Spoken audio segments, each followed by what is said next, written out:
Depression harms the soul, but perhaps the greatest harm comes from not seeking treatment. I thought about being depressed and that being unhappy or being sad, but I thought about that as the natural state for me. So it wasn't a matter of an illness.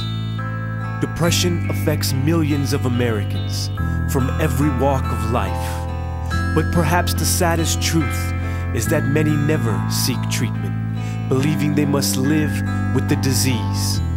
But for those who are willing to reach out for help, the reality is that help is there. Depression can be treated, and the happiness lost by so many can be restored again, and the disease overcome. Of course, depression can be treated.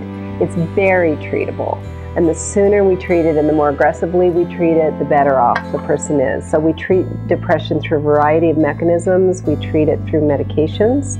We treat it through counseling. We treat it through lifestyle measures, improving sleep, improving exercise, improving diet, ruling out medical causes and treating those if those are impacting the person's depression.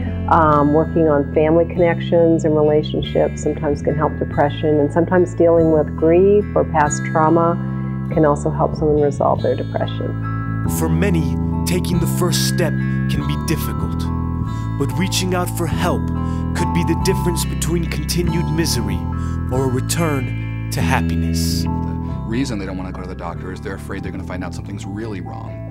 Right? And we've heard this in our research too, which is the reason I don't want to talk to a mental health professional is what if I found out I'm really wacko? You can run from your pain, and you can run for a long time, but there are some things that just happen in your life where the pain is just so great, and you do one of two things. You either die, or you decide, you know, it's gotta be better. And so I hit that. My experience, what we do for the patient, 65% the medication can help them and improve their situation. That's what we hope they improve their coping skills. And together they can help the patient a lot, that at least they become more hopeful. And they don't go usually through the day with a lot of grief or sadness. I do see the improvement in the chronic illnesses when they've been treated with the depression. I have to say, I mean, I've been doing really well. I saw my primary care physician, and she sent me to a psychiatrist, and they diagnosed me with depression, and I've been in treatment since then. I'm taking medication, and I'm taking therapy as well. There's people that say you shouldn't take antidepressants, and I respect people that decide not to take medication for whatever reasons, but for me, they've been a lifesaver. I can't explain exactly what happens, only that I'm not sad as often. And even when I'm sad, it's to a manageable level. It's like walking around without glasses, and all of a sudden you put your glasses and everything is clear. That's the effect. Well, everything in psychiatry is usually looked at as a risk and benefit. A lot of our population, they do benefit from treatment if we even help them 65%.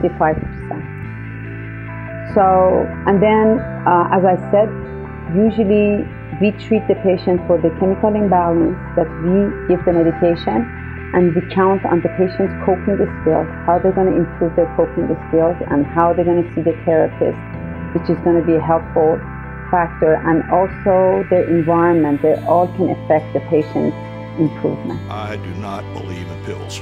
I never took pills. I was against medication except for headache medication. But these antidepressants work. I am an example of a person who takes a morning medication and a person who on most days is back to his old self. And it's a wonderful, wonderful feeling. Sometimes the simplest change can have the most profound effects on a person's level of depression. Exercise, modification in diet, and an overall improvement in well-being can ignite the changes needed to overcome depression. What we try to do is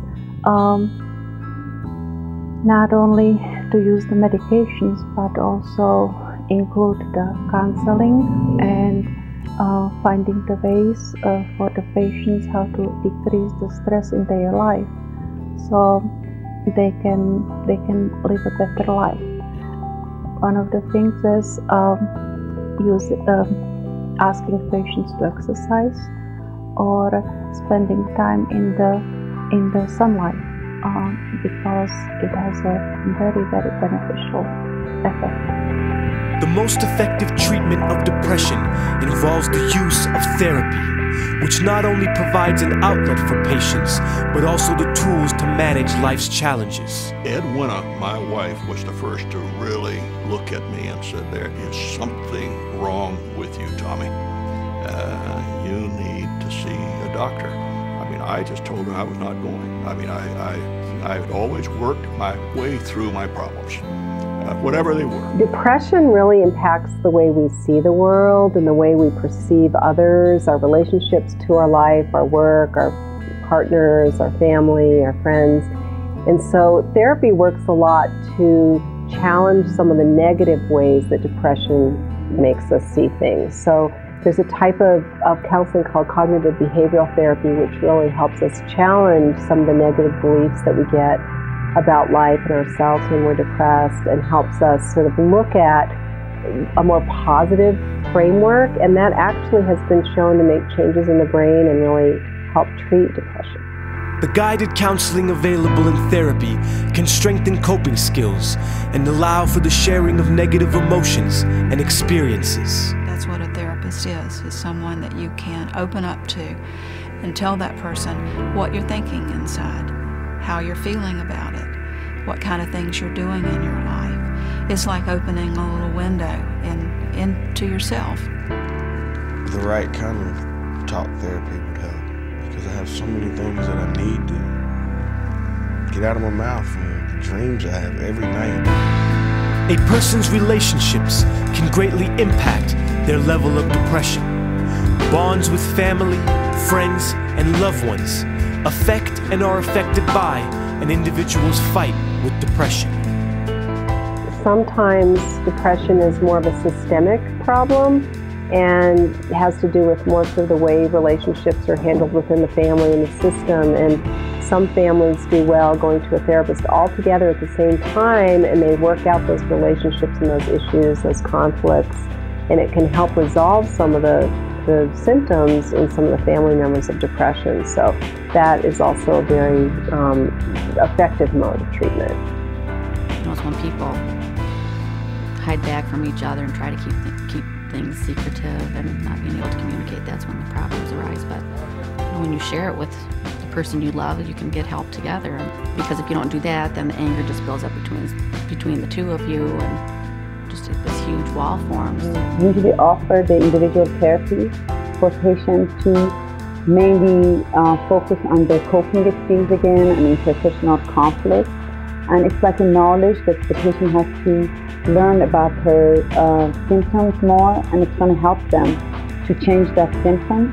The family therapy usually comes in when there's a group of more than patients, like case management or the family member or somebody from the patient side needs more information. We usually talk about it. It becomes more for us like a mediation. We sit there and exchange the ideas about how the people need to communicate, how the people need to accept their differences and improve their tolerances in communication. A sense of initiative is key in overcoming depression. Despite the help of a therapist or medication, the biggest strides are made when a person is motivated to get better. Communicating with the patient in different levels is going to help them to more motivate them to understand what's going on versus feeling doomed with the depression. Any knowledge that any person can get to help them to become more motivated and realize that this is a chemical imbalance like any other medical field.